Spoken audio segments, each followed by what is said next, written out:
Hello বন্ধুরা, welcome to my channel, welcome to my another blog. তো বন্ধুরা, আজকের এই ভিডিওতে তোমাদের সঙ্গে আমি শেয়ার করব কিভাবে গঙ্গাসাগর মেলার কাজ চলছে, মানে প্রস্তুতি পর্ব। গঙ্গাসাগর মেলা শুরু হওয়ার আগের প্রস্তুতি। এইভাবে রাস্তায় আলপনা দেয়া শুরু হয়ে গেছে।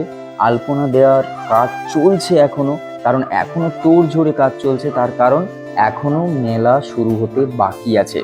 তো আজকে তোমাদের মেলা শুরু হওয়ার 4 দিন আগের প্রস্তুতিটা দেখাবো। এখানে মেলাতে ঢোকার অনেক রাস্তা আছে। এটা হচ্ছে মেন রোডের মেন রাস্তা, যেটা হচ্ছে কপিলমুনির সামনে পর্যন্ত গেছে। তবে এই রাস্তাটা মেলা চলাকালীন সাধারণত বন্ধই থাকে, কারণ 3 নম্বর, 4 নম্বর, 5 নম্বর রাস্তা দিয়ে প্রবেশপথ করা হয়, আর 2 নম্বরটা বন্ধই থাকে ভিআইপির জন্য। আর আমরা চলে এসেছি 2 নম্বর রাস্তা দিয়ে সোজা কপিলমুনির সামনে। এখন কপিলমুনির সামনের জায়গাটা এখন রং করা চলছে, মানে এখন কাজ প্রস্তুতি পর্ব মানে দ্বিগুণ স্পিডে চলছে। এই যে রাস্তাটা দেখছো, এই রাস্তা দিয়ে সোজা চলে গেছে নদীর ধারে, যেখানে স্নানের কাজ হয়। হ্যাঁ, আর তারপরেই এই জায়গাটায় রং করার পর বাঁশ দিয়ে ঘিরে পুরো রাস্তাটাকে ব্লক করে, মানে ওই লাইন দিয়ে যাওয়ার সময় কিছুটা ব্লক করে কিছুটা লোক ছাড়ার যে ব্যবস্থাটা এই জায়গায় করা হয়।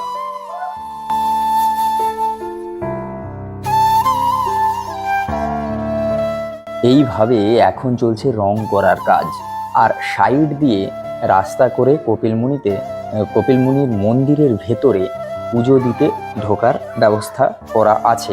এখন একটু ফাঁকা, কারণ এখন কপিলমুনির যে আসল পুজো, যেটা হচ্ছে 10 তারিখ থেকে যে মেলা শুরু হবে, সেই মেলাটা শুরু হতে এখন দেরি আছে। যেহেতু আমি অনেক আগে ভিডিওটা বানাচ্ছি, তো তাই তোমরা, আর যেহেতু এটা রাতের বেলা, তাই তোমরা এত ফাঁকা দেখতে পাচ্ছ। এত ফাঁকা কখনোই পাবে না যখন আমার এই গঙ্গাসাগরের সিরিজ, যে গঙ্গাসাগরের পরপর ভিডিওগুলো তোমরা লক্ষ্য করতে থাকো। পরপর ভিডিও যখন দেখাবো কোথায় কিভাবে কি কি জিনিসগুলো বানানো হয়েছে, কি কি জিনিসের ফেসিলিটি আছে এখানে, সব কিছু পুরো মেলাটা আমি ঘুরে দেখাবো পাটে পাটে। তোমরা সেটা দেখলে আরো ভালোভাবে বুঝতে পারবে। এটা হচ্ছে গঙ্গার ধার। এটা কপিলমুনির সামনে থেকে যেই রাস্তাটা এসছে, পুরো এখানে কিন্তু স্নান করতে দেওয়া হবে না। স্নান বলে রাখি, এখানে 3 নম্বর রাস্তা, 4 নম্বর রাস্তা আর 5 নম্বরের ওই দিকটায় স্নানের কাজ হয়। আর 1 নম্বর রাস্তায় হয়। এটা 2 নম্বর রাস্তা, যেটা কপিলমুনির সামনে থেকে একেবারে নদীর সাইড পর্যন্ত এসছে, এটা হচ্ছে 2 নম্বর রাস্তা।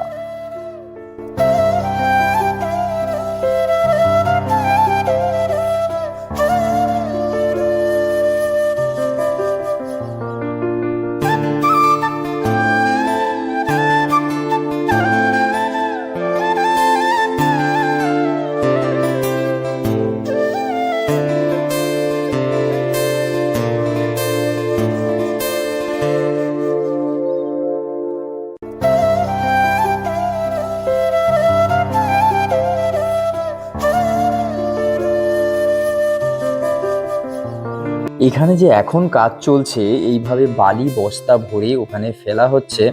এই জায়গাটায় হবে সন্ধ্যা আরতি। যে মহা সন্ধ্যা আরতির গঙ্গাসাগরে হয়, সেটাই 2 নম্বর রাস্তায় থেকে 3 নম্বর রাস্তা ওই মাঝ বরাবর হবে সন্ধ্যা আরতি। তবে সেই সন্ধ্যা আরতির লাইভ বা তোমাদের ভিডিও আসবে পুরো সন্ধ্যা আরতি। তোমরা অবশ্যই ফলো করো, লাইক করো, শেয়ার করো, আর অবশ্যই সাবস্ক্রাইব করে রাখো চ্যানেলটাকে। তাহলেই তোমরা পুরো গঙ্গাসাগরের ভালো ভালো জিনিস এই চ্যানেলে দেখতে পাবে। আমরা যখন গঙ্গাসাগরের এই টাইমটায় এসেছি, তখন ছিল জোয়ার। আর জোয়ারের জল পুরো সামনেটায় যখন আসে, দেখা মানে অপূর্ব দৃশ্য ছিল। তোমরা দেখতে পাচ্ছ, আশা করি কি ভালো লাগছে, তাই না? কিছুক্ষণ আগে তোমাদের আমি দেখিয়েছিলাম যে হচ্ছে সেখানে বালি বস্তা দেয়া হচ্ছে, দিয়ে ঘিরে দেওয়া হচ্ছে। তার কারণও অনেকটা এই জলের জন্যই, কারণ না হলে মেলার ভেতরে ঢুকে যেতে পারে এই জল। কারণ জলটা অনেকটাই বেড়ে যায় যখন জোয়ার আসে। তোমরা দেখতেই পাচ্ছ একেবারে সামনে চলে এসছে জল। তো এটা দেখতে যতটা ভালো, ততটা বিপজ্জনক। তাই অবশ্যই স্নানের সময় সাবধানতা অবলম্বন করবেন।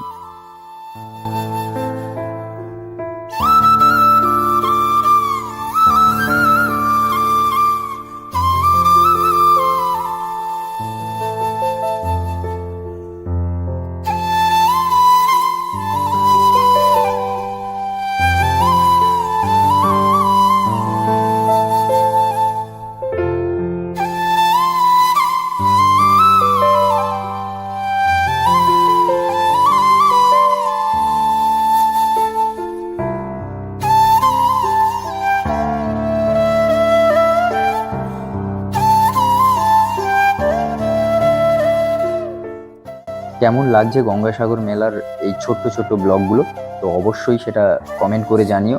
আর যদি ভালো লাগে একটা লাইক করে দিও, বন্ধুদের সঙ্গে শেয়ার করো, কারণ একটা জিনিস জানবে, সব তীর্থ বারবার, গঙ্গাসাগর একবার, একবার পূর্ণ করাই যায়, তাই না? চলো টাটা, দেখাচ্ছে নতুন কোনো ভিডিও।